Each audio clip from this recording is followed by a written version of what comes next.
क्या क्या लेकर जा रहा है इस पोटली में? अरे बस कीजिए, बस कीजिए। सब कुछ खुद हड़प कर हिस्सा देने के डर से हमें यह डकैती की कहानी सुना रहे हैं। क्या मुसीबत है? क्या मैं यहाँ कोई धर्मशाला खोलकर बैठा हूँ?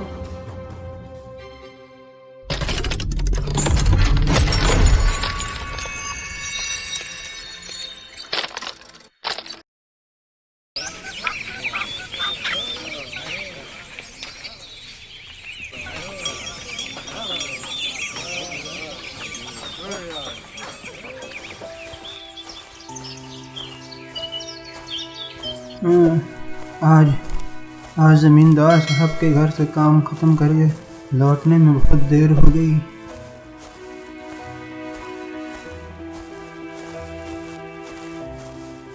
मैं आपके बारे में ही सोच रही थी जी। आप आज सुबह बहुत जल्दी चले गए थे। ये लो, आज ज़मींदार साहब ने ढेर सारा चावल दिया है। हमारे लिए थोड़ा सा चावल रखकर बाकी चावल गांव वाले में बांट दूंगा। सुखीलाल गांव का एक बहुत नेक दिल आदमी था। उसे जमींदार के घर से जो भी मिलता वह पूरे गांव में बांटकर खाता था। लेकिन मानना पड़ेगा, हमारे सुखी चाचा बहुत दयालु हैं। हमारे सुखी चाचा बहुत महान हैं।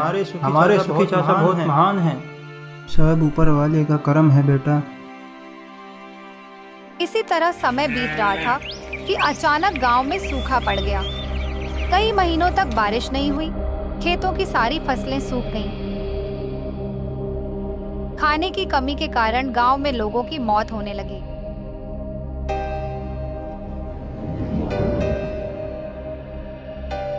अरे अरे, ये हमारे गांव में क्या हो रहा है भाग्यवान। चारों तरफ हाहाकार मचा हुआ है और ऐसे हालातों में मैं किसी को कुछ भी खाने को नहीं दे पाऊंगा। जब ऊपर वाला ही मुंह फेर ले तब कोई क्या कर सकता है। सुखी चाचा, सुखी चाचा।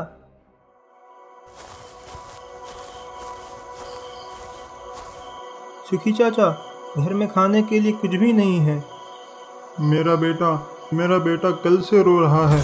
बाप होने के बावजूद मैं उसे खाने के लिए कुछ पूछ नहीं सकता। करूं तो क्या करूं? देखिए, मुझे भी ज़मींदार साहब के घर से जो कुछ मिलता है मैं वो आप सब में बांट देता हूँ।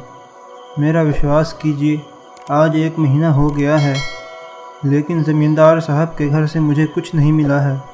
हम लोग कैसे बचेंगे? आप ही कोई रास्ता निकालिए सुखी चाचा। आप लोग चिंता मत कीजिए, मैं कल सुबह ही ज़मींदार साहब के घर जाऊंगा। देखते हैं, शायद उनसे कोई मदद मिल जाए।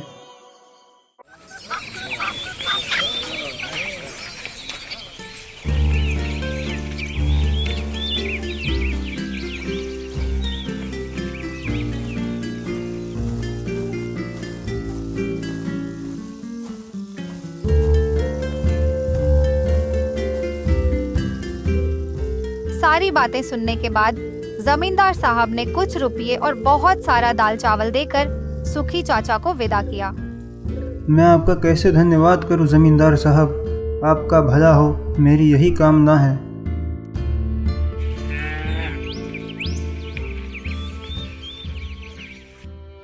जमींदार साहब के घर से लौटते समय रास्ते में ही शाम हो गई। हे ऊपर वाले, कितना अंधेरा है, चांद की रोशनी भी नहीं है। ओह, आज तो अमावस्या है।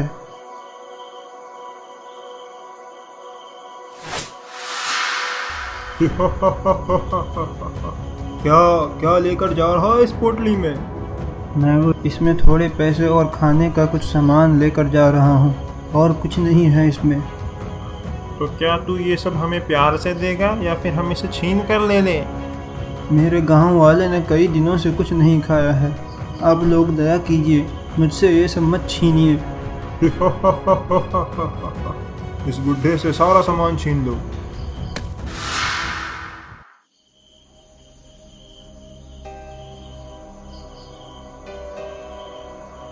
छीन लिया, मेरा सारा सामान छीन लिया।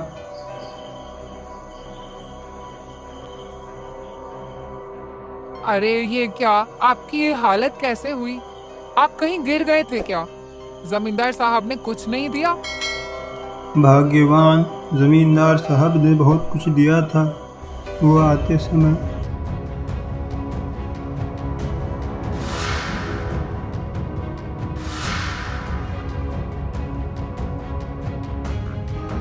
ये सब क्या हो गया जी? सब आपसे उम्मीद लगाकर बैठे हैं।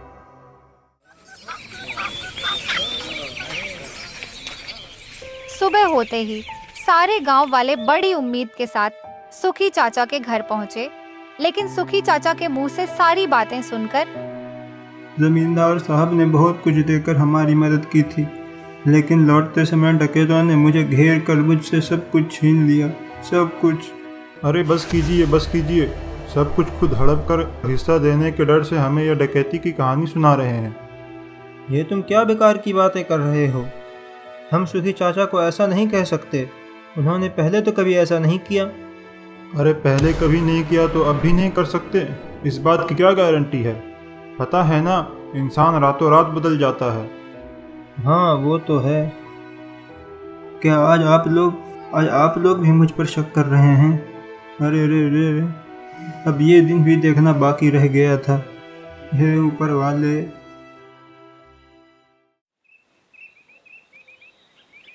दुखी मत होइए जी, गांव वालों ने आपको ये बात परेशानी की वजह से कही है। अच्छा भाग्यवान, जमींदार साहब के घर जाकर उन्हें सब कुछ बता दूं क्या?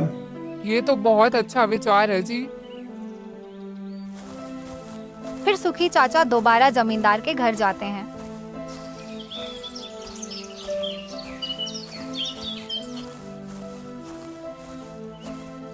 मैं बहुत परेशान होकर आपके पास आया हूँ। कल यहाँ से वापस लौटते समय मेरा सारा सामान डकैतों ने लूट लिया। दया कीजिए जमींदार साहब, दया कीजिए। क्या मुसीबत है? क्या मैं यहाँ कोई धर्मशाला खोल कर बैठा हूँ?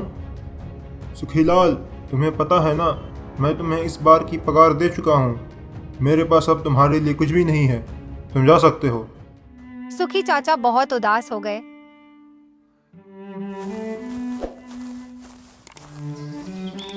वापस लौटते समय उन्हें हिम्मत नहीं हो रही थी घर जाने की। क्या करूं? किस मुंह से घर लौटूं?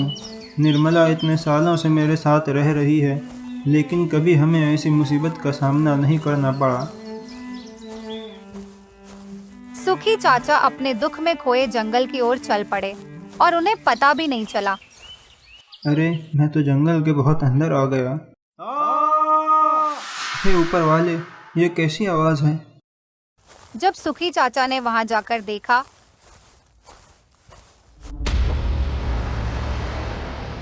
अरे ये तो वही डाकू हैं।